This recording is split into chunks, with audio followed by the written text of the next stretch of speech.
സജ്ജനങ്ങളെ, വളരെ നല്ല രീതിയിൽ പൊയ്ക്കൊണ്ടിരിക്കുന്ന ഭവനങ്ങളിൽ കലഹം ഉണ്ടാകുക, നമ്മൾക്ക് ബിസിനസ് സ്ഥാപനങ്ങളിൽ പെട്ടെന്ന് പണം വരവ് നിൽക്കുക, നമ്മുടെ വീടുകളിൽ പണം ഇല്ലാതിരിക്കുക, പണത്തിന് ഭയങ്കരമായിട്ട് ബുദ്ധിമുട്ടുണ്ടാകുക, കലഹം കൂടുക, ഈ ഇടിപാമ്പിനെ പോലെ ആകുക. വീടുകളിൽ നമ്മൾ എന്ത് ചെയ്താലും അങ്ങോട്ട് തൊട്ടാലും പിടിച്ചാലും ഒക്കെ നമുക്ക് കലഹം ഉണ്ടാകുന്ന ഒരു സാഹചര്യം ഉണ്ടെങ്കിൽ നിങ്ങളുടെ ഭവനത്തിലേക്ക് ദുഷ്ടശക്തികളുടെ പ്രവേശനം ഉണ്ടായിട്ടുണ്ടെന്നുള്ളതിൻ്റെ സൂചനയാണ്.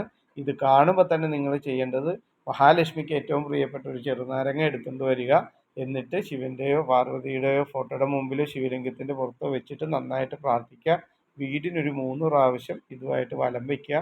എല്ലാ റൂമുകളിലും കാണിക്കുക. വീട്ടിലുള്ള കുടുംബാംഗങ്ങളുടെ ദൃഷ്ടിക്കൊന്ന് ഒഴിഞ്ഞിട്ട് ഗ്യാസ് സ്റ്റവിൻ്റെ പുറത്ത് വെച്ച് കത്തിക്കുക. വളരെ നേരം എടുക്കും ഇത് കത്തിത്തീരാനായിട്ട്. കറുത്ത നിറത്തിലാകുമ്പോൾ ഇത് വടക്ക് പടിഞ്ഞാറേ മൂലയിൽ മാറ്റി നിക്ഷേപിച്ചു കൊണ്ട് കൈയും കാലും മുഖവും കഴുകി വീടിനകത്ത് പോരുക. ഓം നമഃശിവായ എന്ന് ഒരു പറ്റാവുന്നത്ര ഒരു 21 തവണയോ 7 തവണയോ 9 തവണയോ അല്ലെങ്കിൽ 41 തവണയോ 108 തവണയോ ആ പഞ്ചാക്ഷരി മന്ത്രം ജപിച്ചുകൊണ്ട് നിങ്ങൾ അന്നത്തെ ദിവസം വീട്ടിൽ കഴിയുക. നെക്സ്റ്റ് ഡേ മുതൽ നിങ്ങൾക്ക് നിങ്ങളുടെ വന്ന തടസ്സങ്ങളെല്ലാം മാറി മാറിപ്പോകും. വീടും പരിസരവും ഒക്കെ നല്ലതായിട്ട് വൃത്തിയാക്കി ഇടുക. നല്ല കല്ലുപ്പ് ഉപയോഗിച്ചുകൊണ്ട് വീടിനെ എപ്പോഴും ക്ലീനാക്കി വെക്കുക.